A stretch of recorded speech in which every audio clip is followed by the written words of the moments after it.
तो चलिए दोस्तों, जो राजनीतिक सिद्धांत हम लोग पढ़ रहे थे उसमें राजनीतिक विश्लेषण के उपकरण देखते हैं। पहला है, जो उपकरण है वो कॉन्सेप्ट है, फिर मॉडल, फिर थ्योरीज आती हैं, फिर पैराडाइम्स आते हैं। तो कॉन्सेप्ट बेसिकली इसका हिंदी में जो अनुवाद होता है अवधारणा, इसको हम लोग कहते हैं। और ये एक निश्चित विचार होता है, एक निश्चित विचार होता है। तो एग्जाम्पल, हमने हिंसा कहा तो अब हमें एक निश्चित विचार मिल गया कि हिंसा मतलब क्या। हमने न्याय कहा तो हमें पता चल गया कि न्याय मतलब क्या। तो एक निश्चित विचार होता है। इससे रिलेटेड हम अगर कोई शब्द कहते हैं तो उसकी पूरी बैकग्राउंड हमको पता चल जाता है, उसका अर्थ पता चल जाता है। तो इसमें देख सकते हैं आप कि ये जो अवधारणाएं होती हैं बहुत ही सतही होती हैं। फॉर एग्जाम्पल, उदाहरण के लिए जैसे समता हो गई, समानता हो गई, न्याय हो गया, शक्ति हो गया, सामाजिक वर्ग हो गया, अधिकार, कानून। तो ये एक निश्चित विचार होते हैं, एक निश्चित विचार होते हैं जो चीज़ों की मीनिंग बताने का काम करते हैं। तो स्वतंत्रता मतलब क्या, हम समझ जाते हैं। पर तो ये एक कॉन्सेप्ट है। जबकि जो मॉडल है या सूक्ष्म सिद्धांत, तो इसमें बहुत सारे कॉन्सेप्ट होते हैं, बहुत सारे कॉन्सेप्ट होते हैं इसमें मॉडल्स में। तो फॉर एग्जांपल, जैसे व्यवस्था विश्लेषण हो गया, तार्किक चयन या गेम थ्योरी हो गई, तो इसमें बहुत सारे कॉन्सेप्ट्स को मिला के हम एक मॉडल तैयार करेंगे। फिर जो स्थूल सिद्धांत या थ्योरीज आती हैं, तो थ्योरीज में हम लोग अवधारणाएं और मॉडल दोनों को इसमें सम्मिलित कर लेते हैं। फॉर एग्जांपल, बहुलवाद हो गया, प्लूरलिज्म हो गया, अभिजातवाद हो गया, प्रकारवाद हो गया। तो इसमें इसमें जो थ्योरीज हैं ये कॉन्सेप्ट और मॉडल दोनों से इसका जो दायरा होता है बड़ा होता है, और इसमें अवधारणाएं और मॉडल दोनों आ जाते हैं।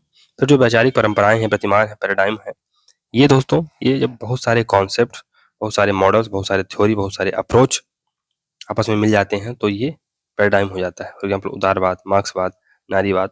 तो हम देखते हैं कि जो व्यवहारवाद था, ये परंपरावाद से जब हम व्यवहारवाद में आए तो ये पैराडाइम शिफ्ट था कि हम लोग कहाँ तो परंपरागत राजनीति के बारे में पढ़ रहे थे, कहाँ तो हम प्लेटो अरिस्टोटल के बारे में पढ़ रहे थे, कहाँ तो हम दार्शनिक प्रवृत्तियों के बारे में पढ़ रहे थे, और कहाँ हम सीधे वैज्ञानिक प्रवृत्तियों में आ गए और हमने तथ्य के ऊपर फोकस करना स्टार्ट कर दिया। क्या है, व्हाट इज पर फोकस करना स्टार्ट कर दिया। तो ये पैराडाइम शिफ्ट होता है। तो यही है कि हम उदारवाद से सीधे सीधे मार्क्सवाद पर बढ़ गए। तो कहाँ तो हम स्वतंत्रता समानता की बात कर रहे थे, और स्वतंत्रता का मतलब भी तो यहाँ पर हम लोग राजनीतिक स्वतंत्रता से ले रहे थे। कहाँ हम मिनिमल स्टेट की बात कर रहे थे, और कहाँ तो हम समाजवाद या कि मार्क्सवाद में एक अलग ही विचारधारा की बात करने लगे, जहाँ पर हम लोग स्टेट को कह रहे थे कि स्टेटलेस सोसाइटी हमको चाहिए, हमको स्वतंत्रता भी चाहिए। तो आर्थिक और सामाजिक स्वतंत्रता की यहाँ पर बात होने लगी थी। तो एक पैराडाइम शिफ्ट होता है, एक विचार से हम दूसरे विचार में आ जाते हैं। तो इसमें बहुत सारे कॉन्सेप्ट, मॉडल और थ्योरीज आ जाती हैं इसमें पैराडाइम में। तो चलिए एक एक करके इनको पढ़ते हैं। कॉन्सेप्ट, तो किसी चीज के बारे में एक सामान्य विचार है जिसे आमतौर पर एक शब्द या छोटे वाक्यांश में व्यक्त किया जाता है। तो प्रेसिडेंसी की अवधारणा किसी विशिष्ट राष्ट्रपति को नहीं बल्कि कार्यकारी शक्ति के संगठन के बारे में विचारों का एक समूह है। अवधारणाएं वो उपकरण हैं जिनके द्वारा हम सोचते हैं, आलोचना करते हैं, बहस करते हैं। तो कॉन्सेप्ट्स वो अवधारणाएं हैं या वो उपकरण हैं जिनके द्वारा हम सोचते हैं। तो हमें फॉर एग्जाम्पल स्वतंत्रता के वो ऐसा उपकरण है, अवधारणा यानी स्वतंत्रता एक ऐसा उपकरण है जिसके माध्यम से हम सोचते हैं, फिर आलोचना करते हैं कि स्वतंत्रता कैसी होनी चाहिए, पॉजिटिव होनी चाहिए कि निगेटिव होनी चाहिए। उस पर बहस करते हैं, उसकी व्याख्या करते हैं और उसका विश्लेषण करते हैं। बाहरी दुनिया को देखने भर से ही हमें इसके बारे में ज्ञान प्राप्त नहीं होता। दुनिया को समझने के लिए हमें एक तरह से उस पर अर्थ थोपना चाहिए, और यह हम अवधारणाओं के माध्यम से करते हैं। उदाहरण के लिए लोकतंत्र, मानवाधिकार, स्वतंत्रता, समानता, न्याय जैसी अवधारणाएं हमारे सामने है मॉडल। तो ये अवधारणाओं से व्यापक होते हैं। ये विचार की बजाय विचारों की एक श्रृंखला होती है। ये विचार की बजाय विचारों की एक श्रृंखला होती है। एक मॉडल को आमतौर पर किसी चीज के प्रतिनिधित्व के रूप में माना जाता है। आमतौर पर छोटे पैमाने पर, जैसे कि गुड़िया के हार या खिलौना, हवाई जहाज इत्यादि। तो हमने देखा है कि हवाई जहाज का एक प्रतिमान बनाया जाता है या एक मॉडल बनाया जाता है, छोटा हवाई जहाज। और तो इसी प्रकार मॉडल बनाए जाते हैं, और ये एक विचार के बजाय विचारों की श्रृंखला होते हैं। इस अर्थ में मॉडल का उद्देश्य मूल वस्तु को यथासंभव ईमानदारी से समान बनाना। मॉडल हम क्यों बनाते हैं? हम फॉर एग्जाम्पल हमने ज्वालामुखी का मॉडल बनाया, तो हम ज्वालामुखी तो वहाँ पर ला नहीं सकते हैं, लेकिन ईमानदारी से यथासंभव हम ज्वालामुखी को प्रदर्शित करने का प्रयास तो कर सकते हैं। यही बात है कि वैचारिक मॉडल विश्लेषणात्मक उपकरण हैं। उनका मूल्य यह है कि वे ऐसे उपकरण हैं जिनके माध्यम से अर्थ लगाया जा सकता है, जो अन्यथा तथ्यों का एक विस्मयकारी और असंगठित संग्रह होगा। साधारण बात यह है कि तथ्य अपने आप नहीं बोलते हैं, उनकी व्याख्या की जानी चाहिए, उन्हें व्यवस्थित किया जाना चाहिए। तथ्य अपने आप नहीं बोलते हैं, तथ्यों को बुलवाने के लिए उनकी व्याख्या की जानी चाहिए, उन्हें व्यवस्थित किया जाना चाहिए। आपने बहुत सारे तथ्य इकट्ठा किए कि जो चुनाव का पैटर्न क्या रहा या जो मतदान है उसका पैटर्न क्या रहा। तो जब तक आप उसकी व्याख्या नहीं करेंगे, उसको आप व्यवस्थित नहीं करेंगे, तब तक आप कैसे जान पाएँगे कि मतदान का जो प्रतिशत है महिलाओं को ज़्यादा था कि पुरुषों का ज़्यादा था? उसको आपको कैटेगराइज़ेशन करना पड़ेगा, उसकी व्याख्या करनी पड़ेगी। मॉडल इस कार्य को पूरा करने में सहायता करते हैं, क्योंकि उनमें संबंधों का एक नेटवर्क शामिल होता है, जो प्रासंगिक अनुभवजन्य डेटा के अर्थ व महत्व को उजागर करता है। राजनीतिक विश्लेषण में सबसे प्रभावशाली मॉडलों में से एक डेविड स्टन द्वारा विकसित राजनीतिक प्रणाली पॉलिटिकल सिस्टम का मॉडल है। तो पॉलिटिकल सिस्टम का मॉडल आपने देखा ही होगा कि इनपुट होता है, इनपुट होता है, इनपुट और एक प्रोसेसिंग होती है यहाँ पर, और हमें आउटपुट मिलता है, आउटपुट मिलता है। और आउटपुट को जब हम लोग फीडबैक चैनल के थ्रू फिर हम लोग यहाँ पर ये इनपुट बन जाता है। तो इनपुट से आउटपुट और फिर फीडबैक के चैनल, तो मतलब ये एक श्रृंखला टाइप की बन जाती है, और यहाँ पर पूरा ये एनवायरनमेंट रहता है। तो मॉडल अनुभवजन्य डेटा का एक सैद्धांतिक प्रतिनिधित्व, जिसका उद्देश्य महत्वपूर्ण संबंधों और अंतःक्रियाओं को उजागर करके समझ को आगे बढ़ाना है। थ्योरीज, सिद्धांत क्या होते हैं? तो यह अनुभवजन्य डेटा के एक समूह को एक व्यवस्थित व्याख्या प्रदान करता है। अनुभवजन्य डेटा के एक समूह को एक व्यवस्थित व्याख्या प्रदान करता है। इसके विपरीत मॉडल केवल एक व्याख्यात्मक उपकरण है। मॉडल एक परिकल्पना की तरह है जिसका परीक्षण किया जाना बाकी है। तो मॉडल एक परिकल्पना की तरह है, हाइपोथेसिस की तरह है। जब हम लोग कोई थ्योरी या जब हम लोग थीसिस लिखते हैं तो सबसे पहले उसका सिनॉप्सिस बनाते हैं या उसका एक छोटा प्रतिरूप बनाते हैं। तो ये एक परिकल्पना की तरह है कि हम ऐसा-ऐसा करने वाले हैं। फिर बाद में उसका परीक्षण किया जाना अभी बाकी है, उसपे बहुत सारा वर्क किया जाना बाकी है। तो थ्योरीज जो है तो ये व्यवस्थित व्याख्या प्रदान करती है ना? यही है कि एक अनुभवजन्य डेटा के एक समूह को एक व्यवस्थित व्याख्या प्रदान करती है। तो हम लोग साइनॉप्सिस से जब लोग अपने थीसिस की तरफ बढ़ते हैं, तो थीसिस को अगर हम लोग मॉडल देख लें तो फिर जो जो साइनॉप्सिस है, अगर इसको हम लोग मॉडल देख लें तो जो थीसिस है, थीसिस ये हमारा सिद्धांत या थ्योरी हो जाएगी। राजनीतिक सिद्धांतों को सत्य कहा जाता है, वहीं मॉडल को कम या ज़्यादा उपयोगी ही कहा जाता है। तो जब हम थीसिस अपनी पूरी पीएचडी में जब हम लोग थीसिस बनाते हैं तो वो सत्य हो जाएगा, सत्य कहा जा सकता है उसको, क्योंकि आपने उसमें वर्क किया है, उसमें रिसर्च की है और पूरा उसमें आपने व्याख्या वगैरह सब कुछ करके उसमें दी है। लेकिन जो मॉडल है ये कम या ज़्यादा उपयोगी हो सकता है। तो आपका जो मॉडल है, आपने जो प्रतिरूप बनाया है सिनॉप्सिस के रूप में, वो कम या ज़्यादा उपयोगी हो सकता है। व्यापक राजनीतिक सिद्धांतों को मॉडल की एक श्रृंखला के संदर्भ में समझाया जा सकता है। उदाहरण के लिए बहुलवादी सिद्धांत में राज्य का एक मॉडल, चुनावी प्रतिस्पर्धा का एक मॉडल, समूह राजनीति का एक मॉडल आदि शामिल है। फिर प्रतिमान पैराडाइम्स क्या होते हैं? तो वैचारिक परंपराएं प्रतिमान के समान होती हैं। जो वैचारिक परंपराएं हैं, फॉर एग्जाम्पल उदारवाद, समाजवाद, ये प्रतिमान की तरह होती हैं, पैराडाइम्स की तरह होती हैं। जिसे थॉमस कुन ने the structure of scientific revolutions, the structure of scientific revolution 1962 में संदर्भित किया।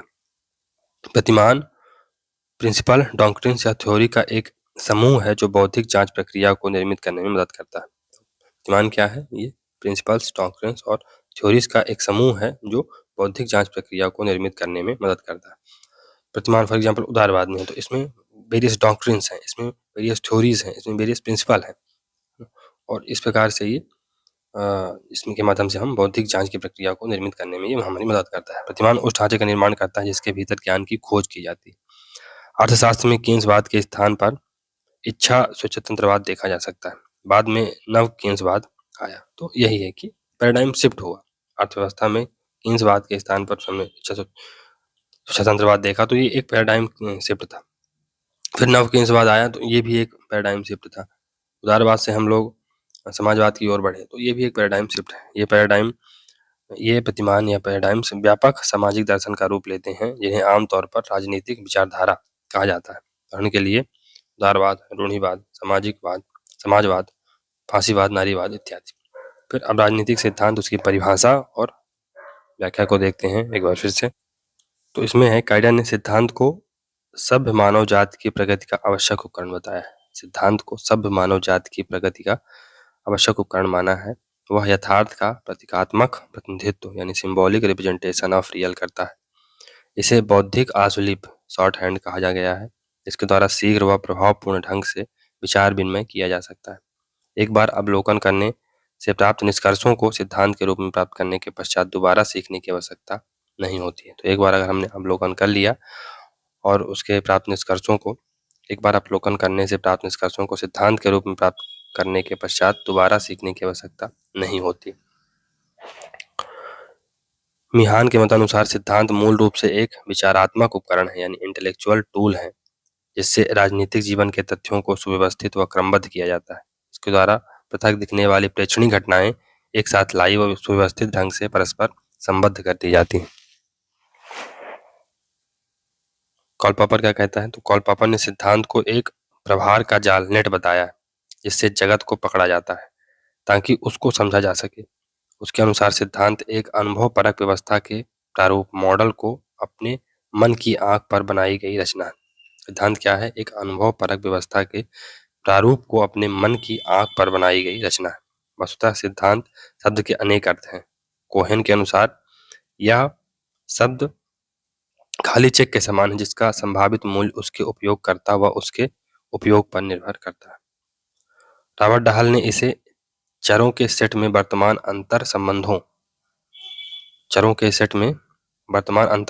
का सामान्यीकृत कथन माना है। ब्लूम इसे अंतर संबंधित व्याख्यात्मक प्रस्तावनाओं की व्याख्या कहता है। राज सिद्धांत की आधुनिक धारणा की दृष्टि से राजवेत्ताओं को नए व पुराने, इन दोनों वर्गों में रखा जाता है। पुराने वर्गों में उन लोगों को रखा जाता है जो राज सिद्धांत को चिंतन, परंपरा, दर्शन, विचारवाद आदि का पर्यायवाची मानते हैं। नए या आधुनिक वर्ग में उन लोगों को रखा जाता है जो अनुभववाद को ग्रहण करते हुए तथा अपने निजी मूल्यों एवं मानकों को परे रखते हुए सिद्धांत निर्माण करते हैं। मिहान के मतानुसार राजनीतिक विज्ञान के यह नए व पुराने का विभाजन डेविड स्टन ने शुरू किया था। कैटलिन के मतानुसार राजनीतिक सिद्धांत में सामान्य समझ यानी कॉमन सेंस व मूल्य निर्धारण दोनों शामिल हैं। वह राजनीति को दो भाग करता है, एक तो व्यवहार, दूसरा सिद्धांत। तो राजनीति के दो भाग हो सकते हैं, एक तो व्यवहार में, जिसे हम लोग, अगर हम हन्ना अरेंड को देखें तो ये इसको एक्शन बोलती है कि जब हम लोग जो राजनीति है या दर्शन है उसको व्यवहार में ढाल देते हैं तो वो क्या कहलाता है? प्रैक्टिस कहलाता है। तो राजनीति दो हो सकती है, एक तो व्यवहार, दूसरा सिद्धांत। सिद्धांत के भी दो भाग हो सकते हैं, एक तो राजनीति विज्ञान, दूसरा राजनीतिक दर्शन। तो राजनीति विज्ञान ये प्रैक्टिकल साइंस की तरह है, और जो राजनीतिक दर्शन है इसमें हम फिलोसॉफिकल चीज़ों का अध्ययन करते हैं। इसमें हम क्या होना चाहिए पर फोकस करते हैं, इसमें हम सॉल्यूशन की बात करते हैं। जबकि राजनीति विज्ञान ये फैक्ट पर आधारित होती है, ये इसमें हम क्या है पर फोकस करते हैं। कैटलिन के अनुसार साधनों के अध्ययन के रूप में राजनीति विज्ञान तथा साध्यों के रूप में राजनीतिक दर्शन दोनों राजनीति सिद्धांत में आ जाने चाहिए। फिर अर्नोल्ड ब्रेख्ट ने वैज्ञानिक राजनीतिक सिद्धांत दिया है। तो ब्रेख्ट ने केवल वैज्ञानिक सिद्धांत का समर्थन किया है। विशुद्ध वैज्ञानिक राजनीतिक सिद्धांत तभी संभव है जबकि ब्रेख्ट द्वारा प्रतिपादित वैज्ञानिक मूल सापेक्षवाद, साइंटिफिक वैल्यू रिलेटिविज्म को मूलाधार बनाया है। तो विशुद्ध वैज्ञानिक राजनीतिक सिद्धांत तभी संभव है जबकि ब्रेख्ट द्वारा प्रतिपादित वैज्ञानिक मूल सापेक्षवाद को मूलाधार बनाया जाए। तो विशुद्ध वैज्ञानिक राजनीतिक सिद्धांत तभी संभव है जब ब्रेख्ट द्वारा प्रतिपादित वैज्ञानिक मूल सापेक्षवाद को मूलाधार बनाया जाए। जुवेनल व मार्क्स। तो सिद्धांत के संदर्भ में बर्ट्रैंड द जुवेनल व कार्ल मार्क्स के विचारों का संक्षेप में विवेचन करना आवश्यक है। तो फ्रांसीसी विचारक जुवेनल ने अपनी प्रसिद्ध पुस्तक the pure theory of politics ये 1963 में आती है, में राजनीति के विशुद्ध सिद्धांत यानी प्योर थ्योरी की धारणा दी है। इसका अर्थ है कि राजनीति का आधुनिक राज सिद्धांत की तरह यथार्थ राजनीति की जटिलता में उलझे बिना विशुद्ध वैचारिक दृष्टि का अध्ययन किया जाना चाहिए। तो राजनीति का आधुनिक राज सिद्धांत की तरह यथार्थ राजनीति की जटिलताओं में उलझे बिना विशुद्ध वैचारिक दृष्टि से अध्ययन किया जाना चाहिए। राजनीति का अध्ययन अलग से इतिहास की तरह किया जाना चाहिए। वह स्वयं व्यवहारवादी या अनुभववादी सिद्धांत के विरुद्ध है।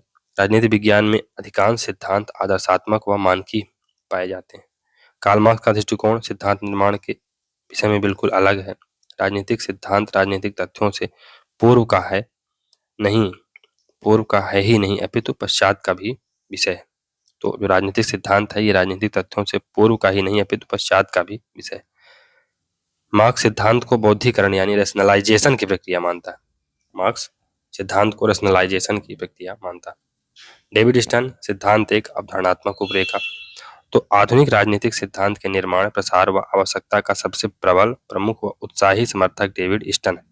उसने प्रारंभ से ही अपनी विभिन्न स्वरचित व संपादित पुस्तकों में इस विषय का महत्व बताया। तो डेविड स्टर्न की कुछ महत्वपूर्ण पुस्तकें हैं, उनको देख लेते हैं कि द पॉलिटिकल सिस्टम, ये 1953 में आती है। A framework of political analysis, ये 1965 में आती है। A framework of political analysis, varieties of political theory 1965 में आती है। A system analysis of political life 1965 में आती है। System analysis of political life. David stern को राजनीति विज्ञान का टालकोट पार्सन माना जाता है। टालकोट पार्सन माना जाता है डेविड स्टर्न को राजनीति विज्ञान का। अवधारणात्मक विचारबंध यानी कंसेप्चुअल फ्रेमवर्क, ये जो डेविड स्टर्न है ये सिद्धांतों को अवधारणात्मक यानी कंसेप्चुअल फ्रेमवर्क मानता है। डेविड स्टर्न अपने सिद्धांत को अवधारणात्मक यानी कंसेप्चुअल फ्रेमवर्क मानता है अथवा वैचारिक रूपरेखा के रूप में देखता है। यह राजनीतिक मूल्यों के आवंटन व बंटवारे से संबंधित होती है। अथॉरिटेटिव एलोकेशन ऑफ वैल्यूज से संबंधित होती है। पद, शक्ति, प्रभाव, प्रशंसा, सुविधाएं आदि को मूल्य कहा जाता है। वह समाज के लिए मूल्यों के प्रावधान से संबंधित गतिविधियों को राजनीति कहता है। तो वह समाज के लिए मूल्यों के प्रावधान से संबंधित जो गतिविधियां हैं उन्हें राजनीति कहता है। अवधारणात्मक विचारबंध में यानी कंसेप्चुअल फ्रेमवर्क में अवधारणाएं या प्रत्यय, कॉन्सेप्ट व प्रारूप मिले होते हैं। तो कंसेप्चुअल फ्रेमवर्क जिसे वो सिद्धांत कहता है में हमने देखा था कि कॉन्सेप्ट और मॉडल मिले रहते हैं। उसका उद्देश्य सिद्धांत का निर्माण करना होता है, जैसे व्यवस्था विश्लेषण, संरचनात्मक, प्रकारात्मक, फिर समूह सिद्धांत आदि। वह अपने सिद्धांत में नैतिक तथ्यों व मूल्यों को भी प्रधान स्थान देता है, जिससे सैद्धांतिक वैज्ञानिकता और भी अधिक विवादग्रस्त बन जाती है। फिर कंसेप्चुअल फ्रेमवर्क या वैचारिक रूपरेखा ये क्या है? तो स्टर्न सिद्धांत को दो वर्गों में ग्रहण करता है। पहला, मूर्त व्यवस्थाओं के विश्लेषण के लिए। यहाँ पर जो व्यवस्थाएं हैं वो मूर्त हैं, हमें दिखाई देती हैं, जिन्हें हम छू सकते हैं, देख सकते हैं। और अमूर्त विश्लेषण के लिए प्रथम अर्थों में वह सिद्धांत की सहायता से वास्तविक राजनीति की सततता या निरंतरता का अध्ययन करता है कि राज्य व्यवस्थाएं स्थिति और बदलते हुए पर्यावरण में अपने आप को एक लंबे समय तक कैसे बनाए रखती हैं। दूसरे विश्लेषणात्मक अर्थों में वह सिद्धांत को यथार्थ राज्य व्यवस्था की शाब्दिक या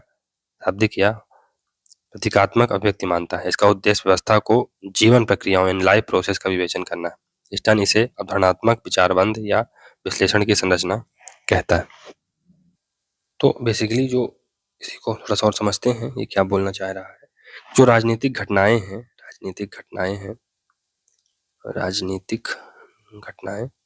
ये या तो मूर्त हो सकती हैं या तो अमूर्त हो सकती हैं। मूर्त हो सकती हैं, अमूर्त हो सकती हैं। तो मूर्त में क्या आएगा, जिन्हें हम देख सकते हैं, फॉर एग्जाम्पल किसान आंदोलन हो गए, या जो वेरियस अदर आंदोलन होते हैं, अदर चीजें होती हैं। तो इसमें हमें सातत्य की आवश्यकता होती है। इसमें सरकार जब इंटरफेयर करती है, जैसे आंदोलन हुआ या दंगे हुए, तो सरकार क्या मेंटेन करना चाहती है? परसिस्टेंट मेंटेन करना चाहती है, सातत्य मेंटेन करना चाहती है कि ये चीजें इतनी ज्यादा न बिगड़ जाएं कि कंट्रोल से ही बाहर हो जाए। तो सातत्य मेंटेन किया जाता है। और जो अमूर्त चीजें होती हैं ये लाइफ प्रोसेस इसको कहता है, वो जीवन प्रक्रियाएं कहता है। और उसका मानना है कि ये व्यवहार में नहीं आती हैं। तो फॉर एग्जांपल जो डेविड स्टर्न ने अपना इनपुट आउटपुट मॉडल दिया है, तो वो कहता है कि इनपुट है, फिर इसमें प्रोसेसिंग होती है और फिर हमें आउटपुट प्राप्त होता है, और फीडबैक चैनल के थ्रू हम चीज़ों को और ज़्यादा समझने का प्रयास करते हैं, चीज़ों को और ज़्यादा अच्छा बनाने का प्रयास करते हैं। तो ये एक अमूर्त चीज़ है, ये एक लाइफ प्रोसेस है जिसको हम व्यवहार में नहीं ढाल सकते हैं, क्योंकि ये एक अवधारणा की तरह है, या इसको हम एक लाइफ प्रोसेस कह सकते हैं। ये अमूर्त है और इसे हम लोग व्यवहार में नहीं ढाल सकते। चलिए राजनीतिक सिद्धांत का स्वरूप क्या है उसको देखते हैं। तो मिहान के अनुसार विश्लेषणात्मक दृष्टि से मानव समाज संबंधी राजनीतिक विचारों में तीन तत्व होते हैं। सिद्धांत निर्माण की दृष्टि से इन 3 तत्वों को महत्वपूर्ण समझा जाना चाहिए। 3 तत्व कौन-कौन से होते हैं? पहला होता है वर्णन, ये मिहान के अनुसार देख रहे हैं, मिहान के अनुसार पहला होता है वर्णन, दूसरा एक्सप्लेनेशन, तीसरा मूल्यांकन। तो जो वर्णन है इसमें तथ्यों से संबंधित है ये।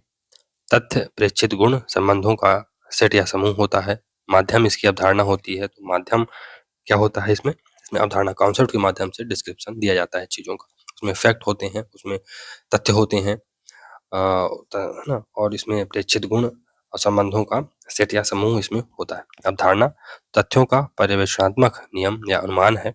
तथ्यों का पर्यवेक्षणात्मक नियम या अनुमान है। अनुभवात्मक एम्पिरिकल होने पर ही वर्णन प्रमाणित होते हैं। तो अगर एम्पिरिकल है, अनुभवात्मक है, तभी जो हमारे वर्णन है वो प्रमाणित होंगे। फिर एक्सप्लेनेशन, तो तथ्यों के मध्य संबंध स्थापित किया जाता है। एक्सप्लेनेशन में क्या किया जाता है? जो वेरियस तथ्य हमने इकट्ठा किए, फॉर एग्जांपल हमने वोटिंग पैटर्न के ऊपर तथ्य इकट्ठा किए। अब जब हम एक्सप्लेनेशन करेंगे तो बहुत सारे तथ्य हैं, महिलाओं की वोटिंग परसेंटेज इतनी रही, पुरुषों की वोटिंग परसेंटेज इतनी रही। तो अब हम लोग जब एक्सप्लेनेशन वाले चैप्टर में आएंगे तो हम उसमें संबंध देखेंगे कि संबंध क्या रहा, महिलाओं ने कितना वोट दिया, पुरुषों ने कितना वोट दिया, या क्या पैटर्न रहा, किस वर्ग की महिलाएं ज़्यादा थीं, किस वर्ग के पुरुष ज़्यादा थे। तो ये हम फिर यहाँ पर एक्सप्लेनेशन करेंगे, क्यों और कैसे का स्पष्टीकरण देंगे। फिर मूल्यांकन, तो इसमें घटना का सार्थकता अथवा निरर्थकता को इसमें प्रकट किया जाता है कि जो हमने जो घटना हुई वोटिंग पैटर्न, उसमें क्या सार्थकता थी, क्या निरर्थकता थी। इसका संबंध विश्वास, श्रद्धा या आस्था से होता है। प्रायः प्रत्येक राजनीतिक सिद्धांत में ये 3 तत्व मिश्रित होते हैं। कभी-कभी किसी एक या 2 तत्वों की प्रधानता हो सकती है। समांतर राजनीतिक सिद्धांत में 3 तत्व आते हैं। व्याख्या ये जर्नल है, जर्नल, ठीक है। व्याख्या हो गई, इसका संबंध राजनीति विज्ञान से है, तो हम व्याख्या राजनीति विज्ञान में करते हैं। समालोचना, इसका संबंध राजनीतिक दर्शन से है, तो अगर हम समालोचना करें, क्रिटिकल इवैल्यूएशन करें, तो इसमें फिर हम लोग पॉलिटिकल फिलॉसफी में चले जाएंगे। और पुनर्निर्माण, इसका संबंध राजनीतिक दर्शन से होता है। इसका संबंध भी पुनर्निर्माण से। पुनर्निर्माण में आप क्या करेंगे? चीजों को नए सिरे से गढ़ेंगे। फॉर एग्जाम्पल प्लेटो का न्याय का सिद्धांत है, तो इसमें फिर हम लोग जो नई चीजें बनाएंगे, उसमें हम लोग कल्पना करेंगे, उसमें हम लोग सोचेंगे, विचारेंगे। तो ये बेसिकली पॉलिटिकल फिलॉसफी से इसका संबंध स्थापित हो जाएगा। एंड्रू हेकर पॉलिटिकल थ्योरी में 2 चीजें देखता है। पहला, इसमें विचारों का इतिहास होता है, और राजनीतिक व्यवहार का व्यवस्थित अध्ययन इसमें किया जाता है। सेवाइन की बुक है history of political theory. History of political theory ये 1937 में आती है, हिस्ट्री ऑफ पॉलिटिकल थ्योरी। सेवाइन ने अपने लेख व्हाट इज पॉलिटिकल थ्योरी में राजनीतिक सिद्धांत को चिरस्थायी महत्व का विषय बताया है। सेवाइन ने अपने लेख व्हाट इज पॉलिटिकल थ्योरी में राजनीतिक सिद्धांत को चिरस्थायी महत्व का विषय बताया है, यानी सब्जेक्ट ऑफ पेरेनियल कंसर्न बताया। सेवाइन के अनुसार एक अच्छे राजनीतिक सिद्धांत में 3 चीजें होती हैं। तथ्यात्मकता होती है, इसमें फैक्ट्स होते हैं, फिर इसमें मूल्यात्मकता होती है, यानी इसमें इवैल्यूएशन होता है, और कारणात्मकता होती है, यानी कॉजेशन होता है। वजू भार्गव के अनुसार राजनीति सिद्धांत एक खास तरह का शब्द आधारित व्यवस्थित चिंतन है। तो ये वर्ड डिपेंडेंट सिस्टमैटिक थिंकिंग होती है। ये बेसिकली शब्द आधारित व्यवस्थित चिंतन ये होता है। राजीव भार्गव राजनीतिक सिद्धांत में 3 चीजें देखता है। पहला, निर्देशात्मकता, यानी इसमें प्रिस्क्रिप्शन होता है राजनीतिक सिद्धांत में प्रिस्क्रिप्शन होता है। इसमें मानकीयता होती है, नॉर्मेटिज्म होता है। चीजों की मानकीयता या नॉर्मेटिज्म सिद्ध किया जाता है। इसमें नैतिकता होती है, एथिकलिटी होती है, ये एथिकल होता है। तो 3 जो चीजें हैं जो राजीव भार्गव देखते हैं राजनीतिक सिद्धांत में। तो इसमें निर्देशात्मकता होती है, यानी इसमें कुछ निर्देश दिए जाते हैं। फॉर एग्जाम्पल प्लेटो का न्याय सिद्धांत, तो इसमें कुछ निर्देश दिए गए कि किसी भी जो क्लास है उसको कैसे कैसे काम करना चाहिए। फिर इसमें नॉर्मेटिज्म होता है, एक आदर्श सेट किया जाता है कि इस क्लास का यही काम है और ये क्लास यही करेगी। फिर इसमें नैतिकता होती है, तो अगर आप अपने काम से काम रख रहे हैं, अपनी क्लास का काम कर रहे हैं, अगर आप फॉर एग्जाम्पल गोल्ड क्लास में है, राजा की क्लास में है, तो आप अपना दायित्व निभा रहे हैं और आप दूसरों के कार्य में इंटरफेयर नहीं कर रहे हैं, तो ये आपकी इथिकलिटी है, नैतिकता। राजीव भार्गव के अनुसार राजनीतिक सिद्धांत में चिंतन के अलावा अनुभववाद यानी एम्पिरिसिज्म होता है, लेकिन एक सिद्धांत में आधारवाद, फाउंडेशनलिज्म व सार्वभौमवाद यानी यूनिवर्सलिज्म की विशेषता शामिल नहीं होती। तो एक सिद्धांत में फाउंडेशनलिज्म और यूनिवर्सलिज्म की विशेषता शामिल नहीं होती। इसमें चिंतन के अलावा अनुभववाद होता है। राजनीतिक जो राजीव भार्गव हैं के अनुसार एक महान राजनीतिक सिद्धांत यानी ग्रैंड पॉलिटिकल थ्योरी हो सकती है, जिसमें ऐसे मूल्य हो सकते हैं जो पूरी मानवता को दिशा दें। ग्रैंड पॉलिटिकल थ्योरी बेसिकली ये सिद्धांत भी आगे हम देखेंगे। ग्रैंड पॉलिटिकल थ्योरी और दो मतलब ये सिद्धांत भी देते हैं, तो उसको पढ़ेंगे आगे चल के। तो क्या मानना है कि जो एक महान या महा राजनीतिक सिद्धांत हो सकता है, ग्रैंड पॉलिटिकल थ्योरी हो सकती है, जिसमें ऐसे मूल्य हो सकते हैं जो पूरी मानवता को दिशा देते हैं। फॉर एग्जाम्पल उदारवाद हो गया, समाजवाद हो गया, तो इसमें अब पूरी मानवता को इसमें दिशा मिलती है इससे। डेविड ह्यूस्टन के अनुसार राजनीतिक सिद्धांत के 3 तत्व होते हैं: आदर्श या मूल्य, इन मूल्यों को प्राप्त करने वाले साधनों का सुझाव। तो राजनीतिक सिद्धांत में आदर्श होंगे, मूल्य होंगे कुछ, इन मूल्यों को प्राप्त करने वाले साधनों का उसमें सुझाव होगा कि जो मूल्य है, फॉर एग्जाम्पल स्वतंत्रता एक मूल्य है, अब इसको प्राप्त करने का हमें साधन क्या क्या है उसमें बताए जाएंगे। चयनित लक्ष्यों और साधनों के बीच कार्य कारण संबंध स्थापित करने का फिर प्रयास किया जाएगा। आपने जो साधन चुना, स्वतंत्रता है, तो इसको आपने निगेटिव लिबर्टी और पॉजिटिव लिबर्टी के माध्यम से समझने का प्रयास किया कि हम लैक ऑफ रिस्ट्रिक्शन है उससे स्वतंत्रता प्राप्त करेंगे। दूसरा, कुछ करने की स्वतंत्रता अगर है तो हम उससे स्वतंत्रता प्राप्त करेंगे, कल्याणकारी राज्य के माध्यम से स्वतंत्रता प्राप्त करेंगे। अब इसमें जो हमारे साधन है और जो हमारा लक्ष्य है उसके बीच कार्य कारण संबंध स्थापित करने का प्रयास किया जाए। राजनीतिक सिद्धांत के प्रकार, तो राजनीतिक सिद्धांत इसमें घटक कौन कौन से हैं, आधार और मुख्य प्रश्न और आधार क्या होगा। तो अगर हम परंपरागत राजनीतिक सिद्धांत की बात करें तो इसमें नैतिक मूल्य, जब हम लोग प्लेटो और एरिस्टोटल को पढ़े थे तो उन्होंने जो इथिकल वैल्यूज हैं वो ज़्यादा इंपॉर्टेंट रही हैं। और इसका जो आधार है, इसका आधार है पॉलिटिकल वैल्यू, राजनीतिक मूल्य। इसमें हम बहुत सारी चीज़ों को शामिल करते हैं। और इसमें प्रश्न क्या था, क्या होना चाहिए, एथेंस की जो व्यवस्था है वो कैसी होनी चाहिए, वो उस पर फोकस था। एरिस्टोटल क्या बताता है कि एक आदर्श पॉलिटी कैसी होनी चाहिए, तो और इसका आधार क्या है, दर्शन है। तो हम कल्पनाओं में या कि अपनी जो फिलॉसफी है उस पर चीज़ों को समझाने का प्रयास करते हैं। और इसीलिए हम लोग प्लेटो को फर्स्ट पॉलिटिकल कहते हैं ना कि फादर ऑफ पॉलिटिकल फिलॉसफी कहते हैं। इसीलिए आधुनिक राजनीतिक सिद्धांत, तो इसमें अब अनुभविकता का समावेशन किया जाता है, यानी कि इसमें अब ऑब्जर्वेशन पर, फैक्ट पर या साइंस पर ज़्यादा फोकस किया जाता है। और इसमें इसका आधार क्या है, राजनीतिक घटना। तो राजनीतिक घटना फॉर एग्जाम्पल 1917 की रशियन क्रांति हुई थी, रूसी क्रांति हुई थी, अब वो राजनीतिक घटना है, तो उसका कुछ लोगों ने उसका अनुभव किया होगा। तो इसमें अब हम अन्य सिद्धांत देंगे कि क्या हुआ था। इसमें जो मुख्य प्रश्न है कि क्या है, ये क्या है, 1917 की रशियन क्रांति हुई, ये क्या थी। तो इसका आधार क्या है, विज्ञान है। क्यों? क्योंकि हमने अब चीज़ों को फर्स्ट हैंड एक्सपीरियंस उसका ले लिया है, हमारे पास उसका प्राथमिक डाटा है। तो अब ये हमारे पास डाटा हो जाता है किसी चीज़ का, किसी चीज़ के फैक्ट्स हो जाते हैं, तो हम उसको एक साइंस की तरह उसको ट्रीट कर सकते हैं। फिर समकालीन राजनीतिक सिद्धांत, तो ये इसका जो घटक है विवेकपूर्ण है, यानी रैशनलिज्म है। इसमें राजनीतिक निर्णय, इसका आधार क्या है, राजनीतिक निर्णय। तो राजनीतिक निर्णय विवेकपूर्ण तरीके से लिए जाएंगे। और इसमें जो हम प्रश्न रहता है, ये रहता है कि क्या हो सकता है, क्या हो सकता है। और इसमें जो आधार है इसका पब्लिक पॉलिसी है।